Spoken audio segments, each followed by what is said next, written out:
మరోసారి రీస్టాక్ అయిన special collection మీకోసం లెహంగా కలెక్షన్.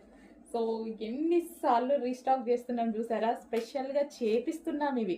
స్పెషల్గా చేపిస్తేనే పాసిబుల్, లేకపోతే అసలు అవ్వదు. స్పెషల్గా చేపిస్తున్నాము. ఇదంతా కంప్యూటర్ ఎంబ్రాయిడరీ చేయాలి. ఫస్ట్ ఎంబ్రాయిడరీ వర్క్ ఫుల్గా బ్లౌజ్కి మొత్తం చేపించాను చూడండి, దాని మీద స్టోన్ వర్క్ చేయాలి. సో స్పెషల్గా చేపిస్తున్నాం, ఎందుకంటే ఇవి డిజైనర్ పీసెస్ కాబట్టి ఇంత క్వాంటిటీలో రాదు. ఇది వచ్చేసి మనకి దుపట్టా అండ్ లెహెంగా, ఫైనల్ లెహెంగా. యాక్చువల్గా వర్క్కే చాలా టైం పడుతుంది. సో ఇది వచ్చేసి మనకి లెహెంగా క్రాప్ టాప్ అనమాట. సో ఫుల్ వర్క్లో ఉంది కదా. సో ఈ వర్క్ అంతా ఫస్ట్ మిషన్ ఎంబ్రాయిడరీ చేయాలండి. సో కంప్యూటర్ ఎంబ్రాయిడరీ మొత్తం చేయాల్సి ఉంటుంది. సో అందుకే కొంచెం టైం తీసుకుంటుంది రీస్టాక్కి. అండ్ ఇదంతా సీక్వెన్స్లో చెమ్కీ వర్క్, మళ్ళీ ఈ చెమ్కీ వర్క్ స్పెషల్గా స్టిచ్ చేయించాలి. And crushed